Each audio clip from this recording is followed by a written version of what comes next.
Сайн бацхан уу, нутгаараа бахархын видалтын хүрээнд Арангаа аймгийг танилцуулахаар хөдөө аж ахуйн эдийн засгийн бизнесийн сургуулийн нэгтлэн бодох бүртгэлийн 1-р курсын оюутан суурмаа танилцуулж байна. Арангаа аймаг нь Монгол улсын төв хэсэгт байрладаг аймгийн төвийн цэцэрлэг хот байгуулагдсан он 1931 он. Газар нутгийн хэмжээ нь 55,300 км², 96 орчим хүн амтай, сумдын тонн 19, аймгийн уран Арвин дэлгэр Арангаа айлээ. Товч тодорхойлвол Арангаа аймаг нь Монгол орны төв хэсэгт оршдог байгаль, түүх, соёлын олон үеийг хадгалсан аялал жуулчлалын чухал бүс юм. Уулархаг ой модтой нүүдэлчин соёлын хүчтэй хадгалсан аймаг юм а. Хорог уул Арангаа аймгийн Тариад сумын нутагт оршдог хорог уулын байгалийн үзэсгэлэнт газар нь 56 км², талбай бүхий нутгийг эзэлдэг. 1965 онд улсын хамгаалалтанд авсан байдаг.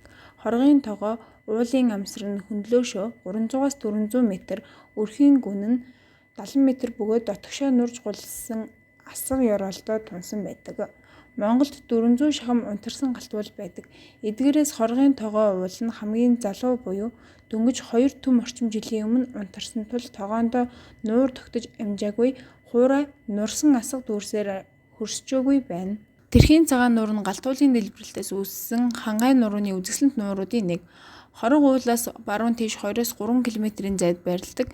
Нуурын урт нь 16 км, 6 км өргөнтөө 20 м-ийн гүн цэнгэг устай урсгал нуур юм а. Далайн түвшнээс 2060 м өндөрт байдаг. Хойд урд тэрхийн гол нийлж тэрхийн цагаан нуурын баруун өмнөөс дутагдав. Тэрхийн цагаан нуур байгаа газар нь урд өвс бэлчээр сайтай уужим тал нутаг байжээ.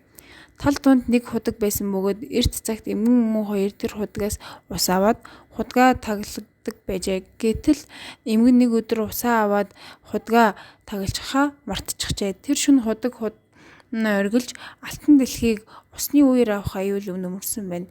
Энэ үед бүх мандал гихч нэгэн хүчтэн уран мандал уулын оройг таслан аваад худгийн таг руу шидэж хаасанд хальж асгарсан ус нь тэрхийн цагаан нуур болон үлджээ. Ийхүү гинэт нуур тосгоныг нутгийн хүн хараад тэр их нуурыг хараачаа гэж дуу алдснаар уг нуурын нэрийг тэр их гэж нэрлэх болж хожим тэрх болон хураагдсан гэдэг. Одоо Арангаа аймгийн аялал жуулчлалын гол бус нутаг юм а. Сувраг хайрхан уул. Сувраг хайрхан уулыг Монгол улсын ерөнхийлөгчийн 2007 оны 7 дугаар сарын 26-ны өдрийн 183 тоот зарилгаар төрийн тахилгатай болгосон. Сувраг хайрхан уул нь Арангаа аймгийн Цэнхэр сумын нутагт оршдог. Далайн түвшнээс дэш 3117 м өргөгдсөн.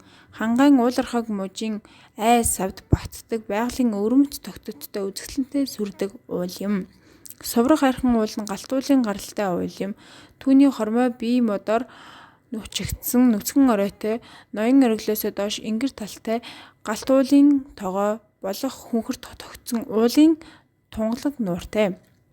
Сувраг хайрхан уулаас салбарласан өвөр талдаа боржин хад байц цохио, нүцгэн орой, хуниас бүхий солбдог жимгэр хошхот, тонгорын их бор, цагаан өргөө зэрэг олон сүрлэг нуурууд салбарлана.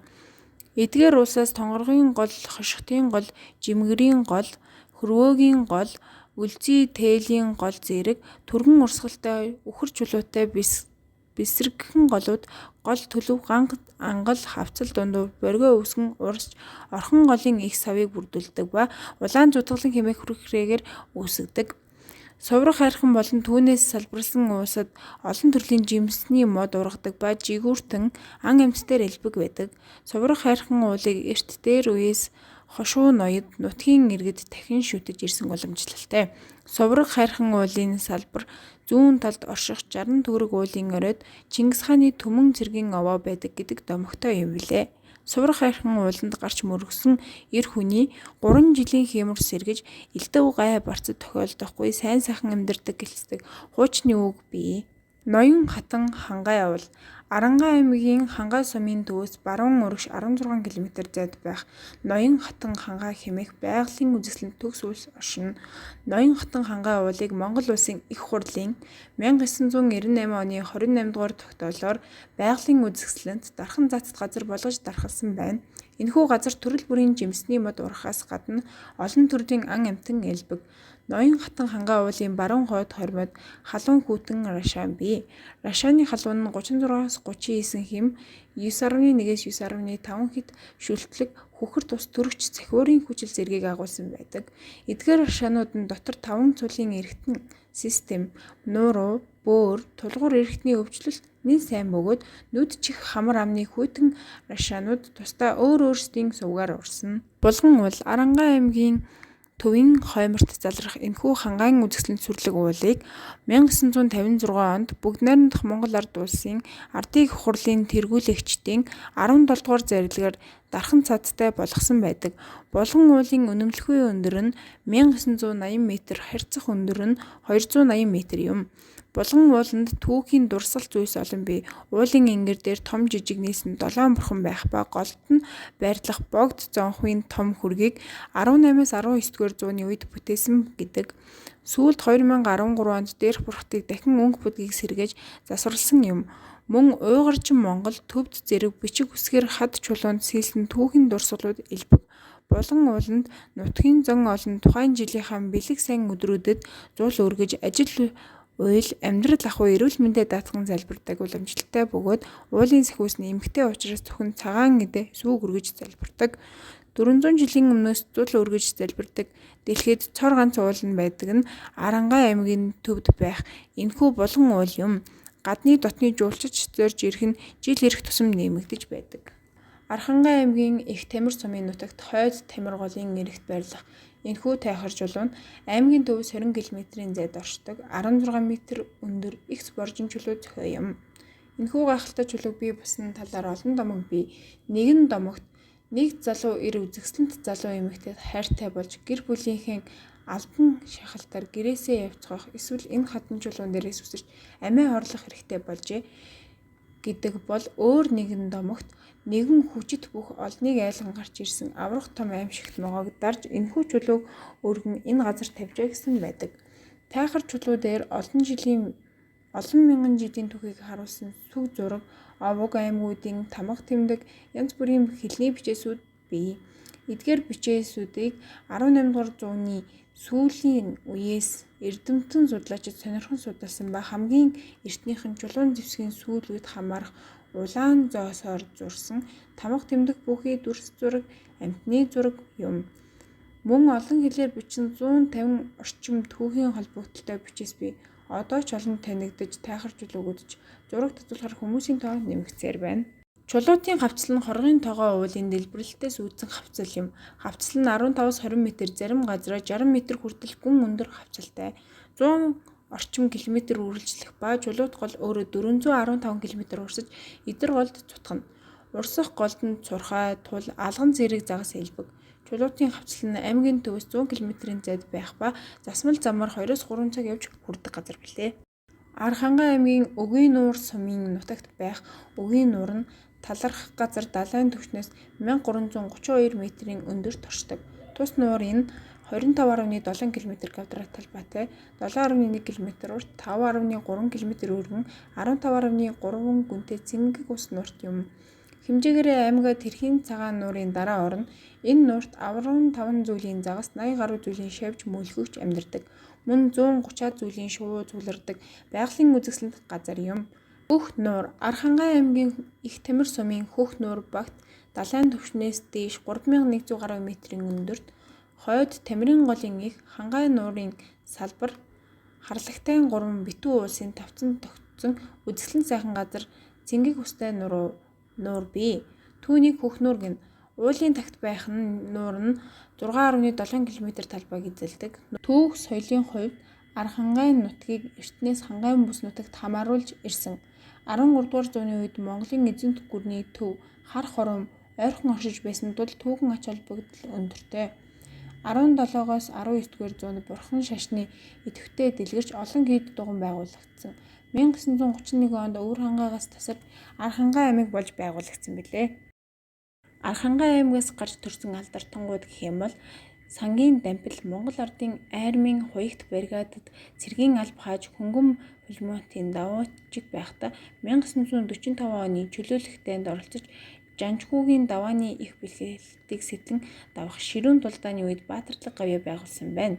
Түүнд 1945 оны 9-р сарын 26-нд Монгол улсын Баатар цол хүртээсэн билээ. Самдангийн Төмөр Баатар нь 1914 онд Арангай аймгийн Өлзий цуманд төрсөн бүгд найрамдах Монгол ард улсын Баатар, 1939 оны Халахын голын байлдан, 1945 оны чөлөөлөх дайн, 1948 оны баруун хилийн тулгаралтад оролцсон Ахмад дайчин цэргийн стратеги судлаач Дэд Хурандаа Ардын их хурлын депутат улс төр цэргийн зүтгэлтэн билээ. Нацгийн Жамиан нь 1899 оны Архангай аймгийн Цахир сумын хуучнаар Сайн ноён хан аймгийн Далай Чойхор вангийн хошуу харьяат үндэсний бүхий Даян авраг спортын гавьяат тамирчин цолтой бүх юм зээ хүүн дархан авраг гэ өсөх хаяр гэж явдаг лээ.